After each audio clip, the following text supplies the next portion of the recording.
Ditch Diggers number 47 for Monday, September 18th, 2017. Ditch diggers appear and ain't no wannabes here with some not so nice advice for your writing career. To be clear, no punches will be pulled, but the punch may be spiked. How they like before they get on the mic.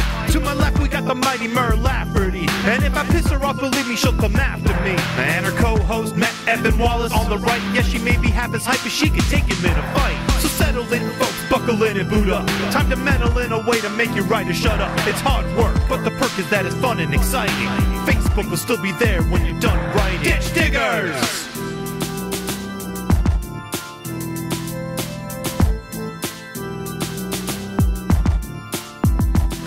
Ditch Diggers! Coming to you live from Morgan Freeman's Lasso of Truth Loom. It's the Ditch Diggers, Mer Lafferty and Matt Wallace. Hi, Matt. Mer, this is the biggest damn loom I've ever seen in my life, and I've seen a lot of looms. It takes a lot of work to put together a lasso of truth. A lot of work, a lot of golden thread, a lot of magic. You gotta have a big loom for that. Big loom in a room, in a big room. I'm feeling. I love how we're Dr. Seussian. We're going for like 5 different references here, and most of them people can't even get yet because they don't know what the episode is about. I just love how meta this whole thing is. But yes, we are in the loom room, which I'm going to say loom a lot during this episode because I just enjoy it. It's a fun word. Say loom, Mer. Loom. See? Didn't you have fun? I did. I had a little spark of dopamine just hit my brain. Made me want to say it again. Loom. Loom. Yep. That was very well phrased. So you must be a writer or something. What have you been up to, Matt? Things and ways. This is not what we were eventually going to talk about, but I wanted to bring something up. This is sort of like in the vein of keeping everybody apprised of like what we're doing in our own careers and our own freelance work. But I was thinking this week about when you're focusing on like the craft of writing, one of the big lessons that I think people try to impart to you is like nothing is wasted effort. As long as you're writing and you're working on your craft, like it doesn't matter if you sell something. There's a point where it doesn't matter so much if you even finish something, as long as you're like actively working on improving. Yeah, that's fair. I see it as a sort of ladder metaphor. It's like your goal is the top of the ladder, but once you reach the top of the ladder, you don't say, wow, I really wasted my time on those rungs. No, exactly. Now I think we should have been coming from Morgan Freeman's ladder room. Do you want to go back and edit? No, we're already in the loom room, so I don't want to move. It's a long walk to the ladder room from the loom room. It is. We can come from the ladder room some other time. We will. But so, point being, that is a valid lesson and a valid thing. But I was thinking how that gets a lot harder when you get deeper into your actual career as a freelance writer, and your goal isn't so much. And you never stop learning or improving. So I'm not saying that former lesson doesn't hold true. But when you're really focused more on selling things, and when writing is what your income is based on and what your livelihood is based on, it's a lot harder to kind of swallow that when you write things that you end up feeling are wasted. Wasted time, wasted effort, wasted words, projects that don't do anything. I think you can end up feeling a lot more bitter and a lot more like you didn't get anything from that time or that effort you put into that piece. Right. And for a specific example, earlier this year, my agent had me up for a gig writing a book for a production company, and it was a really good gig. It wasn't a particularly good book, but that's a whole other thing. But I worked really hard in pursuit of this thing because they have you when you go up for things like this, they'll often have you write a synopsis and an outline. They'll have you write some sample chapters or whatever they have you do, and I did all that. I wrote a really detailed outline. And I wrote 3 sample chapters for this book, in pursuit of getting the job, and there were several authors up for it. And I worked really hard on these chapters. I treated it like I was writing the books. I wanted the job, and this ended up being a few weeks, if not a month's worth of work off and on. And I really liked those chapters that I wrote, and they blew a bunch of smoke up my ass about how they liked them. And then, you know, they ended up going with another author, which, you know, that happens. That's fine. Oh, yeah. But, you know, it made that time, because it was such the work I had done was such a specific thing. It was in pursuit of this one project. And now I couldn't do anything with it because it was still their, you know, their book, and they were going with their guy. It was really hard, not to feel like I just wasted a huge amount of time and this work is like worthless, you know. And also one of my personal things, I don't have a lot of buttons in real life. I have a lot of buttons, like if you follow me on Twitter, I rant about everything all the time. But in real life, I don't get majorly upset about a lot of stuff. One of my buttons is I hate it when anyone or anything wastes my time. Like it drives me bananas. Like, I don't even like going to the supermarket because I feel my time being frittered away when I'm in a supermarket. Like, it's bad. That's just one of my things.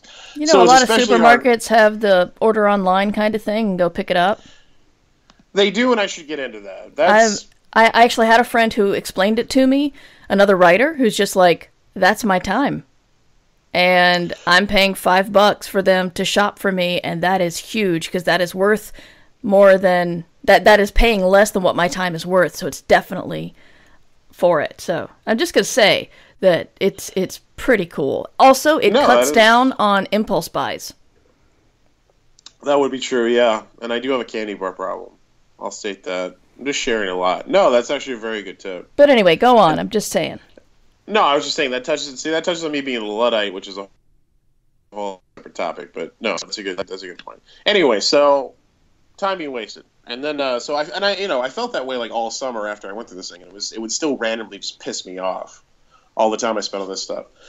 So, point being, my agent puts me up for another book, writing for a tie-in. I can't say what property yet, but it just so happened that this property was more in like the middle grade kind of vein, and the chapters I'd done for this other project were in the middle grade vein, and he used those chapters as the sample to get me this other job because they just ended up aligning and fitting so well with this new project. And that literally just happened in the past week. And I was like, we put those chapters away. I never thought I'd hear about them again. And then suddenly we're getting mileage out of them. Ooh, and that's cool. Yeah, it is very cool. But it also made me realize that is always a thing when you're a freelancer. Like, in the way that whatever you write, when you're working on your craft, teaches you craft. Whatever you write when you're a professional, you can always get mileage out of it later in some form, whether it's as a sample in a portfolio or a sample for a specific job, or one of my favorite hopeful Hollywood stories that I may have told on the podcast before. I don't remember. It's not really a story. It's a brief anecdote, but it's Rod Serling, creator of the Twilight Zone, kicked around town for a long time peddling scripts that no one bought. Like a lot of scripts, and he put all those scripts in a trunk when everybody had rejected them, and he'd move on to the next one.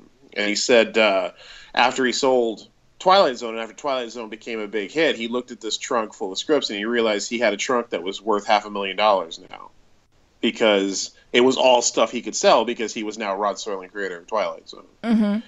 And, we all have that trunk. So that's also a thing that is true. Like, you always have the ability to revisit old stuff after you do something that hits, or something that picks up, or something that gives you an in with somebody, or something that gives you a little juice. So, and this is just a lesson that I kind of was taught this week, that I kind of realized, because again, I felt like I wasted my time, and I felt like that was a lot of stuff, and I just was realizing none of it was wasted time or wasted effort, as long as you approach it as a resource later down the line. I think that's a good lesson for freelancers out there. So I just wanted to. It's like I said, this is not the topic of the whole show. This was just a thing I learned that I wanted to impart, because that's what Ditch Diggers is about. So I hope you find that valid. Is it valid, Mur? It's very valid. It's very valid. I've got. Shut up. It's a better story than mine, because. I had a similar thing. I had my agent putting me up a couple of summers ago for a project that it was an IP that was very interesting to me, but I'd never seen. And I was doing if someone asked you if you're a god, you say yes. So I got told that I might be able to do a book in this world. And so I just mainlined everything I could find about this world and spent like a couple of weeks just reading and taking notes and learning about this world, and then a couple of weeks writing my sample chapters and my outline. And I never even got a rejection. It just was one of those couple of months pass and you realize you should probably stop hoping. Right. And I've considered that it would be pretty easy to do the whole file off the identification numbers and write it myself. I mean, right. There's nothing stopping me. And so that's one of the things I'm considering, but I have a lot of other things that I want to write, so that's, while I could use that, it is down the priority list. Well, yeah, and we all have the triage list of projects. Yeah. And there's nothing wrong with that. None of us, I think, will ever get to all the things we want to do, but that's just part of the game. But no, that's totally valid. But it's there. You have that. It's a bullet in the bandolero, as it were. Actually, I want to bring something up regarding that. It has nothing. We haven't even talked about this. I'm springing this on Matt, completely blindsided. Is it about bandoleros? No. Because you said you like my bandolero more. I did, but that's not everything we're talking about. I know. I was enjoying saying bandolero. Go ahead, spring what you're going to spring on me. Yes. I guess since this was a private conversation, I won't name names, but I was talking to two, let's say, veteran writers at a World Con. They're not old, but they've certainly been doing it a lot longer than you and I have. And journey persons? I guess, maybe, I don't know. But I was talking about a writer who, like, goes to Worldcon, and they are venerable, old, fancy, but they're not writing anymore. And clearly, if their health is good enough for them to go to every Worldcon, you'd think that they'd be well enough to write. And so I asked these journey person authors, I still think that's too low, but I don't know. Anyway. 5 minute. I asked manner. I didn't. Yeah, I know. I asked the authors I was talking to about, does this person write anymore? And they're like, no. I think they told all the stories they wanted to tell, and if they did it now, it would probably not be as good as it was when they were at their peak. So they're done, and that thought made me so sad. It made me actually a little depressed because, right. I mean. It's sort of like the whole sumo thing where you reach the top and then you quit so no one can knock you off. Right. And I'm not saying you're a herbalist is Akibono, but, I'm kind of thinking of him like that now, because if he's done, and this is all speculation. I don't talk to the guy. Maybe he has his own reasons other than that. But the idea of stopping, getting somewhere and being done with all the stories you were going to write, that just baffled me. Yeah, no, that's a hard thing to get my head around, definitely. And it's one of those things that's kind of where we get into that whole intersection of like art and profession, because like I can see being done with a profession. Whatever it is, you get to a point where it's like, I made chairs for 60 years and I enjoyed making chairs, but, now I'm entering my golden years and I don't want to fucking make chairs anymore. But damn, I could make a chair. But damn, I could make a chair. And then, what if you're not going to go to your job every day at the chair factory, but like, you still get ideas for, damn, that would be a good chair. And I know I could make that chair. I would still... the impulse to create that thing and use the mechanism that you've honed for so long to do it. I really find the idea that would stop. It's just kind of unbelievable to me. But So I mean, I guess what I'm trying to get at there is like I could see like not giving a shit about publishing anymore if you didn't you felt there was no onus on you to do so. Like if you didn't have to worry about money or you had other means or you had saved and it was like, well, I don't need the cash anymore. I don't really care about the reverence. I'm not interested in hearing what people think about my stuff because like I've been through that. I can see you not having that impulse anymore, but the impulse not to write anymore. Just to write is very that's a hard thing for me to get my head around, you know. And maybe he's doing that. We don't know. He could just be writing for himself at this point. He's writing fanfic. He's writing. That would be the move right there. That would be like you start writing fanfic under an assumed name for like your guiltiest pleasure, like whatever it is. Like he's writing Legally Blonde fanfic on the internet under an assumed name. That would be the most amazing thing ever. And totally valid. I think that I'm not even saying that as a joke. I legitimately think that would be an amazing thing to do. I would totally do stuff like that. It would be like old 80s movies for me. Sure. I would come up with a handle and I would just write fanfic based on old 80s movies that I really enjoyed. That's what I would do. I have my my list of minor characters from Friends who would have been infinitely more entertaining to spin off than Joey. And so I think if I were there, I would write Friends fanfic about Phoebe's brother and his much older wife and their triplets. Wow. I'd start with them. But I might add some others. I don't know, Mer. I think that may need to be an anthology now. Like a legit one. I think that should be a licensed Friends anthology that you edit and contribute to, where you just get everybody together who really like the ancillary characters from Friends, and you make that could be a best freaking seller right there. I'm sure it would be. That's gold. That is gold, Mer. Yeah. Yeah. There's the really loud woman who works at Ross's museum who yells at the doctor that she shared her pudding with him when they were kids, and he won't even talk to her now because she's a tour guide and he's a scientist. Yeah, I like her too. No, that sounds amazing. Please stop talking about Friends fanfic, no, Mer, please. You know what? While you were saying that, I came up. You know what the title has to be. Tell me. Friends of Friends. Ah, nice. Come on. I like it. Come on. It's gotta be. Folks. Friends of Friends, edited by Mer Lafferty, a licensed Friends anthology. Tell your friends. That's happening. So, if anybody the knows... marketing writes itself. Tell your friends.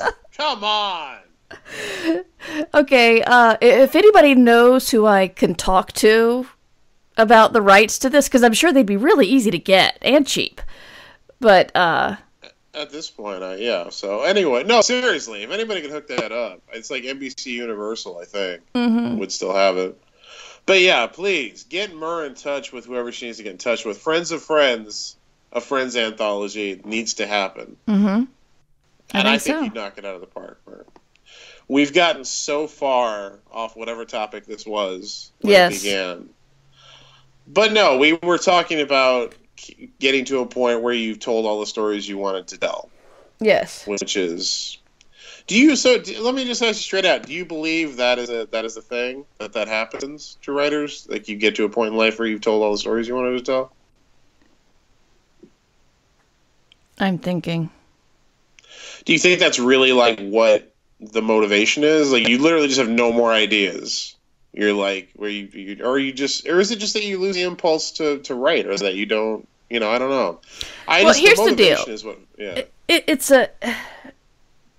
I think when we write, we have a lot in common with other writers because we want to tell stories, and we think we're all very similar. We may all be different personality-wise, but at least in this one thing, we're very similar. And then when someone does something that you just simply fucking cannot relate to, it breaks your head a little bit. When I went to Bible Paradise in 2006, I came out of it feeling great. I was taking another step toward my career. I'd made some friends. It was a great experience for me. And we had a mailing list with the other students, and one person said, you know what? You know what Bible Paradise taught me? This isn't for me. I went in, I learned, I got a better look of what writing stories, and moving towards a career is like, and I don't want it. And I thought, like, objectively, good for her. She figured it out, and she's making her decision. It wasn't like a tearful rage quit. It was a very thoughtful sort of, it's not for me. But emotionally, I was really upset. Luckily, I understood how incredibly petty and stupid this was, so I kept it to myself. But emotionally, I'm just like, you can't quit. You can't quit. And really, I was telling myself, you can't quit. Right. Yeah. But for this woman, it was the right choice for her, but I had a lot of trouble identifying with it at all. And so I'm kind of thinking about that as I'm thinking about people who just decide they're done telling stories and they're satisfied with that decision. And maybe they are. Yeah. And some people say, well, maybe they wouldn't write stuff as good as their peak time. And I'm like, well, I think that people's careers will evolve. That's the word I'm looking for. Because probably, if you look at, They Might Be Giants has been making music since, I think, 1979. Wow. And their latest album is a lot different than their first album because their music has evolved. And Stephen King, what he's writing these days is not what he wrote when I was a kid. I don't like it as much, but I think it's because I was reading it and the Tommyknockers and Misery during that very key teenage time when, like, almost everything you pick up is, oh my God, this is amazing. I have a new outlook on life, much different than the new outlook on life I had last week when I read that other book. And your formative years, as they call them. Those are the words. Thank you. And so King may be just fine now, but his writing doesn't work for me because I didn't evolve with him. I'm still, I would love to just reread The Stand and It and everything, but I'm glad he's still creating, and I'm glad his creativity has evolved. As a fellow writer, I'm glad. Right. And, he's somebody I could see never quitting. When you were saying that, my thought was, you have a point. I think it's really more about how you're reacting to hearing that and about you than it is about the person you're hearing it about. Yeah. That's done telling their story as a change or whatever. Yeah, it's more about how it makes you feel. So I was thinking about, like, I think it depends on the point you're at in life too. I'm not, I'm 35 years old. I'm in the thick of things right now. I have a lot of ambition and I have a lot of but even that, it's, like, before I was a writer, I was a professional wrestler, and I gave that up when I was 25, and I gave it up for professional and life reasons because my career wasn't going anywhere, and the middle of the industry didn't exist, and it's a whole other thing. But I gave it up, and it was the right choice, and I don't regret that choice professionally because I like what I do now. But, like, creatively, if I could have the body I had at 18 back and I could have the stage to do it, I'd go out there and wrestle tonight because I love the creative process of it. So I don't know. I'm still at that point where I love all the things I love, and I want to do all the creative things that I love, and I can't imagine a version of me not feeling that way. So it's hard for me to imagine another person feeling that way. But yeah, so it's your own baggage that you bring to it. But it's if you can remove yourself from that, there's actually kind of a sort of a serenity and a peace and a contentment and a just, something appealing about the idea that you get to a place in life where you've told all these stories well, most of them, and you're like, all right, I'm good. I'm out. I'm gonna go sit on a porch with a glass of iced tea and reflect. Yeah. There is something good about that. I mean, it's much better. It's much better to hit that point, I think, than, you go out earlier than you would have liked with all these unfinished things on your plate. There's something desperate and, sad about that. But yeah, so there's nothing wrong with empirically. There's nothing wrong with that. I mean, if anything, maybe it's something we should all aspire to tell the really important stories that we want to tell while we have the time to tell them. And in the shadow of that, all the other ideas kind of pale, and we realize, no, we got the big ones out. We got the ones we needed to get out, and the ones we were put here to get out. And now again, we can retire to our porch with a glass of iced tea. I may just be hot. I may just want a glass of iced tea. I told you could keep the fan on. I know, but again, we're professionals here, and I was thinking of that scene in Hustle and Flow where they're recording, and he tells her to turn the fan off, and I was like, no, I want to be like that guy. I don't want to be involved in prostitution and human trafficking, but the creatively pursuing that level of professionalism. Stop me from talking, Mark. Stop me. I'm just more interested to see where you're going, and I am relieved that you don't want a life of that. But no, I don't want to be. I do not want to. Just for the record, I do not want to be a pimp. Good. Okay. All right. Just realized we were talking about what you, the non-monster, have been doing, and I didn't talk about my stuff, which it's interesting because I went to New York for the Bookburners Summit, and Bookburners is a project I do that is a serial fiction with 4 other authors, and it's sort of like The Librarians and Warehouse 13. It's an ensemble cast dedicated to finding magical things and containing them before anybody gets hurt. It's very good. Thank you. I have the big tome of all the episodes together, and I enjoy it very much. Yes, we had the book 1 is out in season 1 is out in paperback and hardcover form. But you can also get the ebooks and the audiobooks as each episode comes out. Anyway, so they wanted to do this like a TV writing room. So they get all of the authors together for like a 3-day weekend. And it is really interesting and a lot of work. I found that we're apparently a very good team because we work well together. And, I was texting Jim this weekend that we were arguing a lot, but that's not quite the right word. It was more not my idea is good and yours is bad, so you need to go see things my way. It was just a lot of talking around to figure out problems, and it's tough. And no, nobody wants to. Yeah, it's part of the process, but it's I've been doing it for Bookburners for years, but it's still just a weird thing of I have this awesome idea, and before you even write it, someone's like, yeah, that's not going to work, and here's why. And, like I said, we don't get personal, and they're always right. So we move into another direction. But the thing I always forget is it's so much fucking work. Yes, you're just sitting down and talking, but you're doing it for hours and hours and hours for 3 days. And so I came home and I was completely spent. I was exhausted. My brain wouldn't work. I basically sat on the couch yesterday and played Overwatch and read email. And that was all I did. And I don't feel bad about that because, damn it, I didn't get a weekend.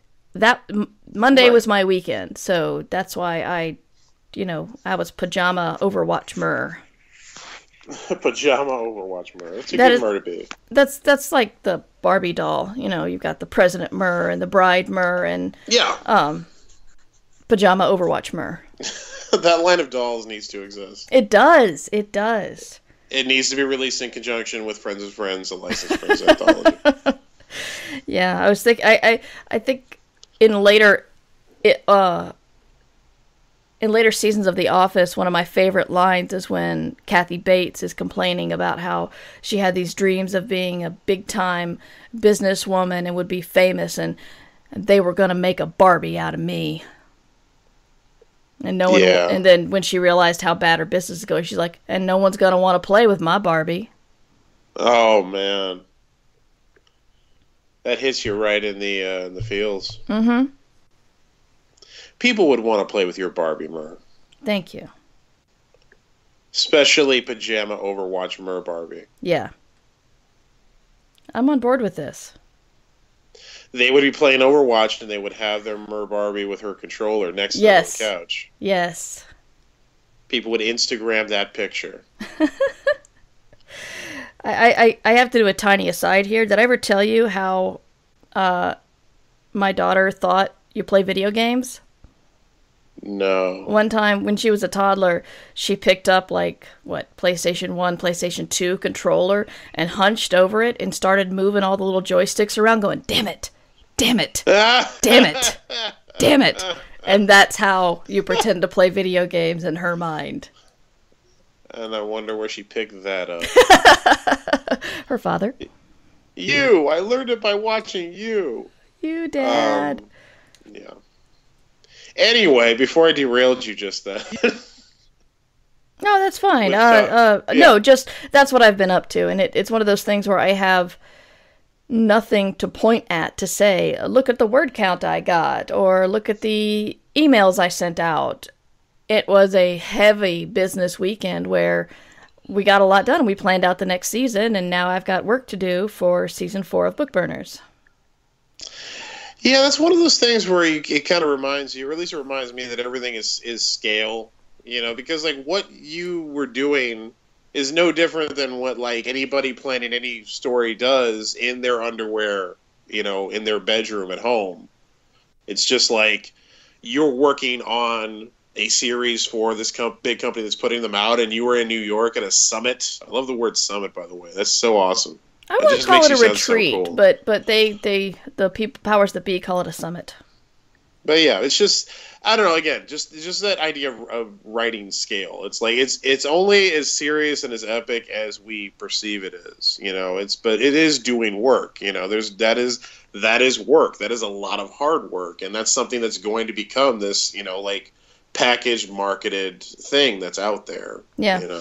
So yeah, but that's. If you want to call your planning sessions summits and do it in your underwear and, use a lot of Post-its to just put ideas up on the wall over and over again, then you, by all means, don't wait until you're hired by a company to go to New York and do it. You can do that in your own home.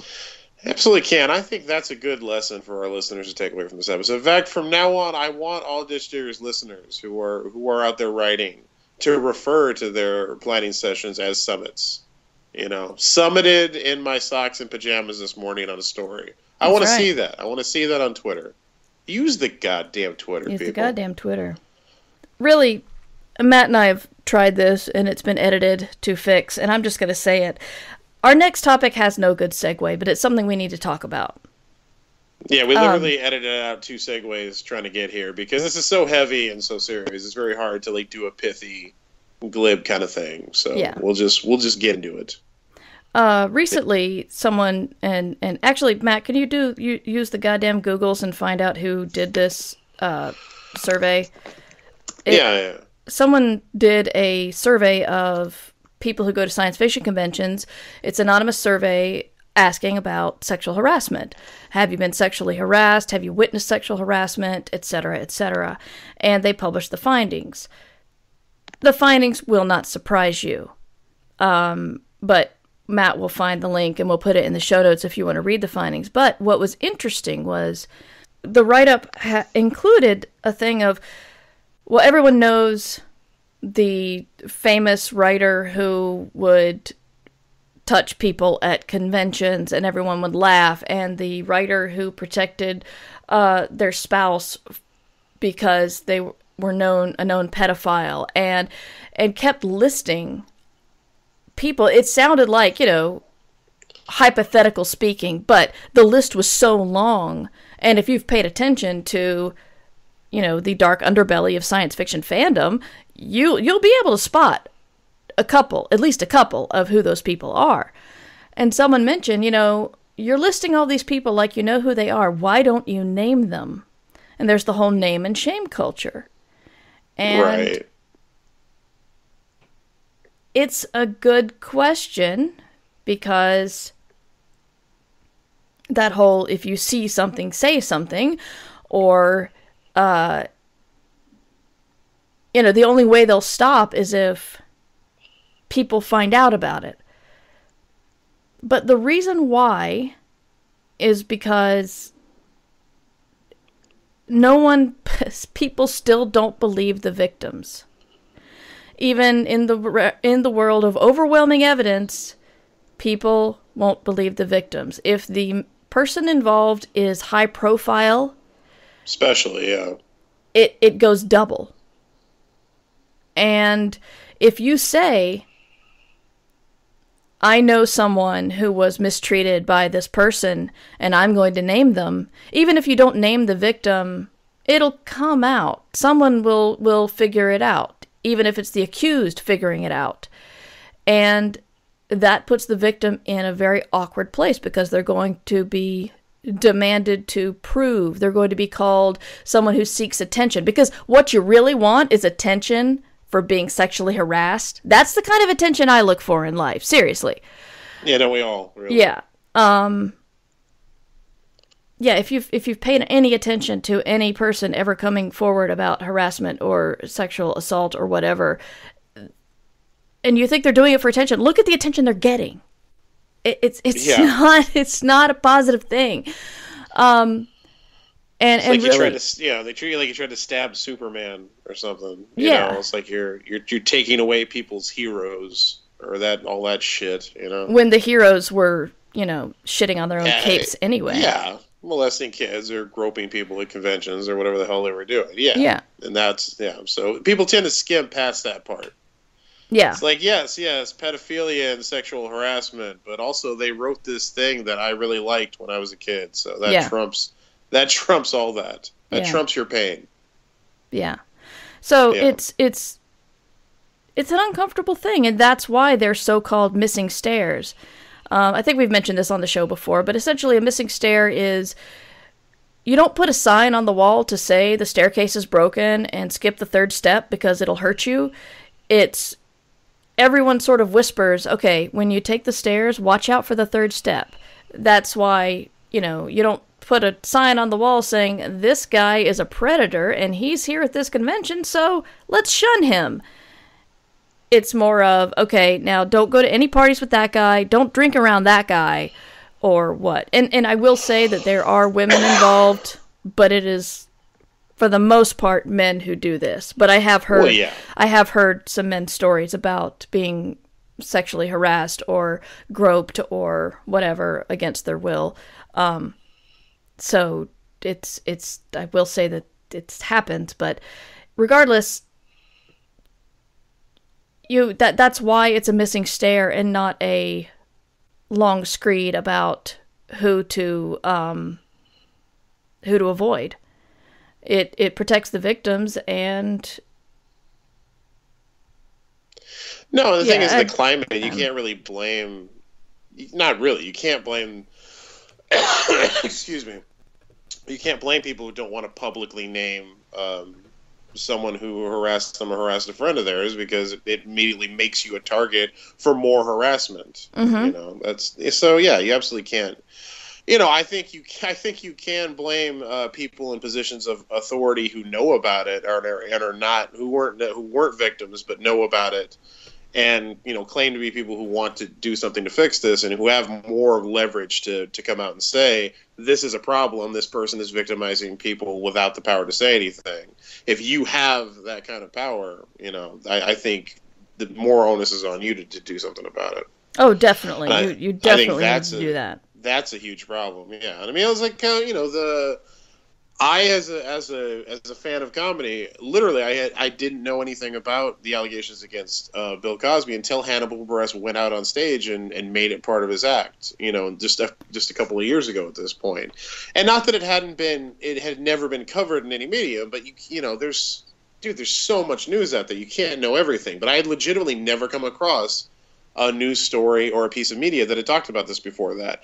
And then after Hannibal Buress said that and the whole thing broke right open, I remember a lot of high-profile comedians then came out and either flat out or casually confirmed what he was talking about.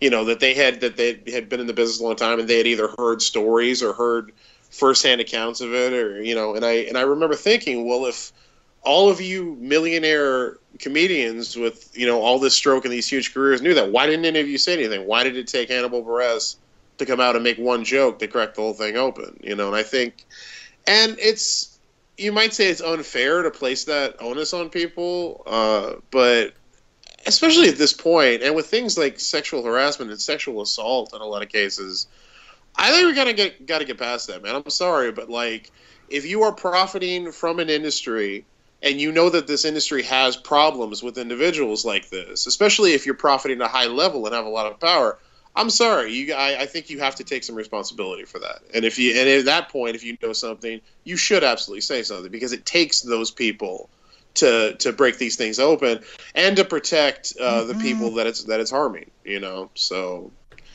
However, how does that change the need to protect the victims? I mean, if you have a position of power over the person and you can say fire them or whatever, if you're like a colleague, it's just, isn't that the same thing as just naming and shaming and getting the victims perhaps some spotlight that they don't deserve or want?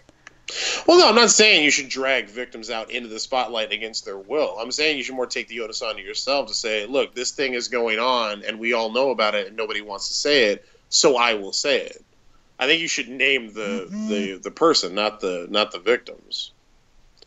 And it's a delicate area, and I know it's, but that's the best thing I can come up with, is like, it's people who are in a position, because it's all about power when you really get down to it. It's about who has the power to do this and get away with it, and who doesn't have the power to call them on it. And if you have the power to call them on it, then I think you need to use that.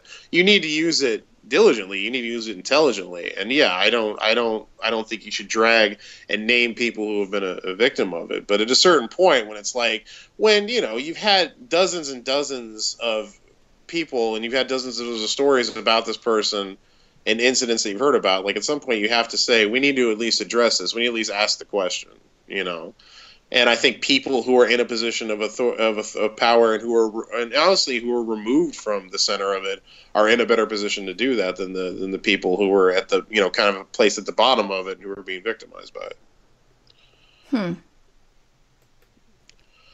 And maybe I'm wrong. I don't know. Maybe I'm way off. But that's the best thing. It's a shitty situation. That's the best thing I can come up with. It is. Yeah. I guess what worries me is that even if you don't name a victim, someone's going to know who it is. If no one else, the person you have named will probably know who it is. I mean, yeah, if the person you name knows, especially if they have a long list of people, I kind of think that goes to backing up the point. Yeah, you know. Well, then, I mean, you tell me, Mer. Like, what's the how do you go about it? I don't know. The answer? That's the problem. Yeah. I don't know. It sucks. Everything sucks. It's very difficult to do. There's no easy answer. There isn't. You're weighing, you know, it gets into a thing where you have to weigh personal confidences against protecting people, against exposing people that need to be exposed. And it's all this, you know, this idea of morality that we don't really have any clear guidelines for. And it gets really messy when you're in the trenches of it. Yeah. You know, I think the whole missing stair thing is the best broken option we have. So if you know of a missing stair, tell people. And there's going to be new people who are not part of the Whisper network, and look out for them. Yeah, absolutely. I mean, yeah, you can I mean, the least you can do, I would say, is try to protect the people around you and the people you have a reach, you know, to protect. If you're not going to blow a trumpet, you know, you can at least limit the impact of what's going on as best as possible. As much as you're able. You know, you can only do what you're able. It's yeah. And, you know, even with the best of intentions, you can end up inadvertently hurting somebody or fucking somebody over when you didn't mean to. Yeah. And dude, and the thing is, I don't know. Like, it's a dangerous and messed up thing to say, but like maybe sometimes that has to happen to like end something really terrible. I mean, you know, when you look at like the Marion Zimmer Bradley thing, which again like naming names or whatever, but I think we're kind of past that with that shit, because that's, you know, like that. Tell people what happened. I mean, they were her and who was her husband? Yeah, I don't remember his name, but she's the famous name involved in this scandal. Yeah, I mean, basically, they were running a pedophilia factory in their house. Like, there's no polite way to say it. You know, they were abused. They took kids in and abused them serially for years. You know, and had like parties and shit. There's all kinds of wild, crazy, not crazy, but really just evil stuff that went on. You know, there and this all, and I didn't find out about this until literally just a couple of years ago. Yeah, me too. And this is something. You know, this is going back. What, 50 years, something ridiculous, half a century of abuse. And, I'm somebody who submitted to Marion Zimmer Bradley's magazine, like most of us did from that era, trying to get published. And it made me sick reading about all this stuff. Mm-hmm. And when something like that is, and, again, I hate to, I'm not trying to qualify, if you were groped at a con, it's not as bad as, kids getting molested. I don't mean to put tears on this stuff, but I do think it's this is something that I consider just flat out evil. This was evil that was going on, and nobody did anything about it. And when it's that scale, when something gets to that scale or in that realm, I feel like it has to be exposed and it has to be stopped, at whatever the cost is. Because that's just so beyond anything. And that's just kind of the place I come to when we talk about this stuff is what's too much collateral damage, weighing collateral damage against what is the positive, bringing this out in the light of day. And, and again, that's something that I think you have to ask yourself. I don't think there could be any blanket, composition conversion chart for that, kind of standard format for it. It's just, it's this really sick, swampy gray area that just sucks. But something has to be done. Something you have to do. Something you have to figure out what the something is and do it to the best of your conscience and ability. Yeah. But when it comes to the idea, to go back to the naming and shaming thing, though, I do want to talk about that, because then you get into the whole call out culture, and we talk about these things. All these things can be used for nefarious purposes to hurt people. But language like that can also be used to stop people from doing the right thing and exposing things that need to be exposed. Wait, can you go a little further with that? I just, and it's this actually brings me to something I was thinking about, and it goes to a lot. We have a lot of language these days, and I'm not invalidating it, but we come up with a lot of terms that can be misapplied and misappropriated and misused to cover up and aid, people who are doing shitty things like abusing. And I think naming and shaming and call out culture and those kinds of things are one of them, because I've read really good arguments about when calling people out is not, causing a famous person causing a dog pile on a non-famous person who said something to them, that kind of thing. Yeah. Which I agree is not a cool thing to do. It's not a cool thing to unleash, throngs of your followers online on somebody who doesn't have the ability that you do to defend themselves against it. But then that doesn't also mean that you shouldn't publicly name someone is serially abusing people at a convention. I think that's apples and people groping people at a convention. They're two vastly different things. And I just worry that when you name something like that and then hold it up as an ideal, it can frighten people out of, well, I don't want to be accused of being part of call-out culture. I don't want to be accused of naming and shaming, so I'm just not going to do anything. That worries me. And I think that's something that needs to be considered, Again, these are all scattered. I don't have a thesis on this. I'm just saying things as they're coming to me. Yeah. So I apologize if it's coming across muddy, but it's, again, big, gray, swampy area that sucks. Yeah. Yeah. Majorly. I don't know. Where are you at, Mar? Swampy area, it sucks. It's... Artex in the Swamp of Sadness? Artex is in the Swamp of Sadness. Yeah.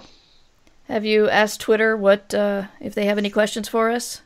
Do you want to move on? I don't think we have any Twitter questions. I got into this whole thing about what irony is and isn't, so most of my replies are about that right now. Do we have email questions? Yeah.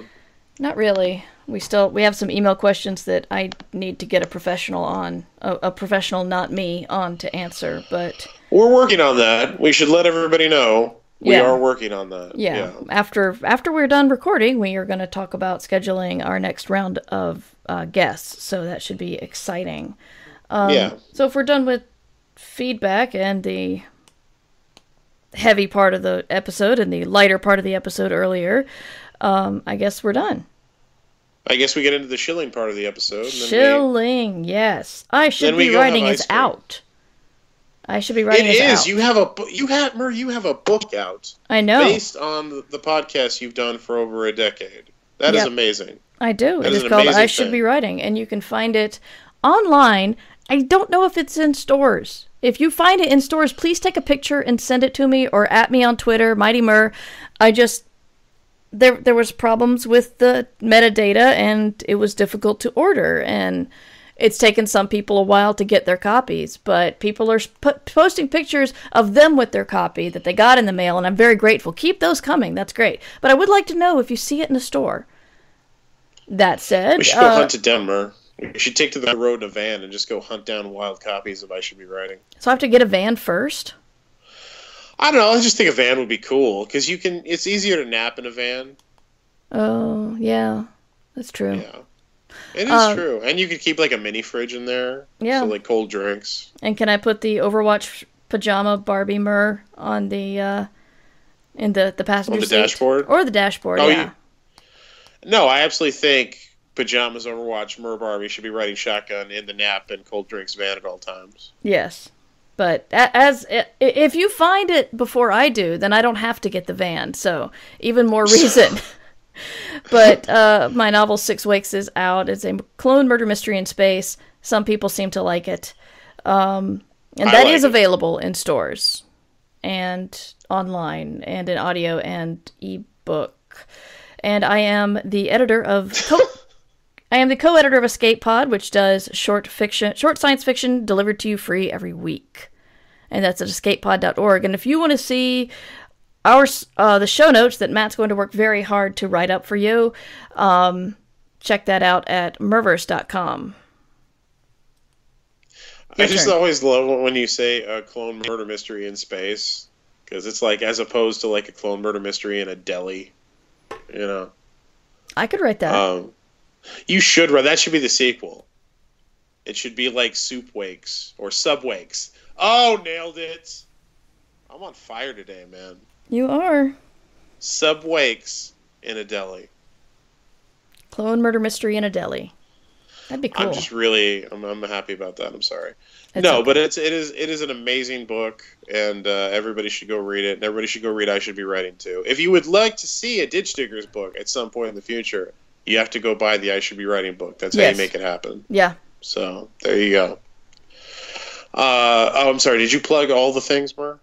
I believe I did. That's the problem with being a freelancer and juggling a lot of things. You can't remember if you plug everything. And then there's like the secret stuff that you can't talk about, and you got to remember not to plug that. A lot of secret stuff going on.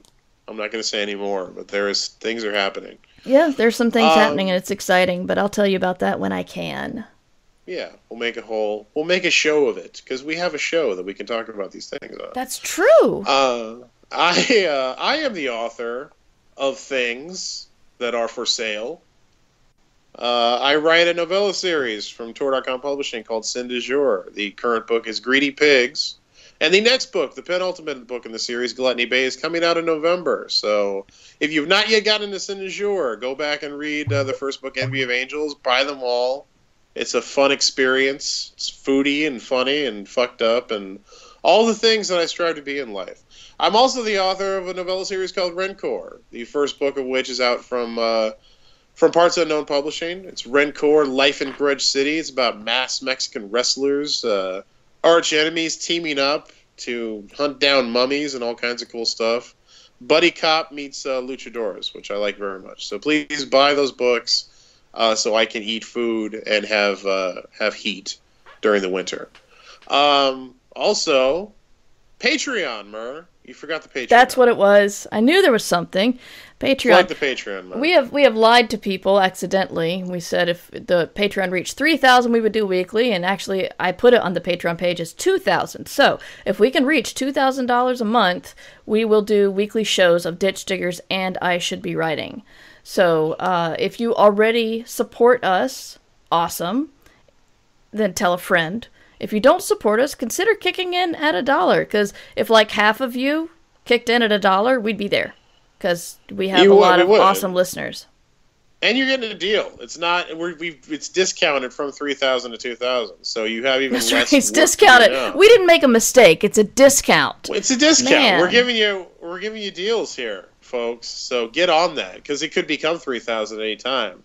Yeah. We're off the rails like that. So I would take advantage while you can. But yes, if we get to 2,000 a week, weekly shows, weekly knowledge dropping on you every week because that's what weekly means. That's right. So, please do. What is it? Patreon.com/MightyMur, I believe. That's right. Mur, yes.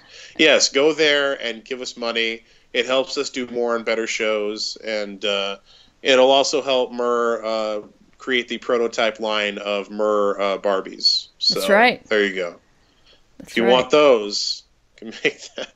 That's so a thing. I can see it in my head. It's so a thing that needs to happen now. It's like not even funny. But yeah. I think those are all the things, Mur. Yes. I probably have to talk to Blizzard about the licensing of Overwatch, but yeah. Probably. I mean, it could be like a video game analog of Overwatch. Mm-hmm. It could be like, above sight. Doesn't roll off the tongue as well, but you wouldn't have to pay any licensing. Yeah. Well, you know what? They're not all winners. I created. No, I love the idea, and just think about the work involved, licensing all that shit. Makes me sad. Yeah, it does. It's a complicated world in which we dwell. But let's end the show. Mur. Yes. Let's end it. Oh, one more thing. If you want to find us on Twitter, I am Mighty Mur, and Matt is Matt FN Wallace. That is that's the social media place where I hang out the most. I don't know about Matt. Me too. Okay. Use the goddamn Twitter, Use the goddamn Twitter, everyone. And we'll see you in 2 weeks, unless you guys pour a bunch of money on us, then we'll see you next week. But, talk to you later. You can support us at patreon.com/mightymur. Ditch Diggers! Theme song by Devo Spice. DevoSpice.com. I mean, you dug your own hole now. Let's just cut the whole Ted Cruz, Paul Ryan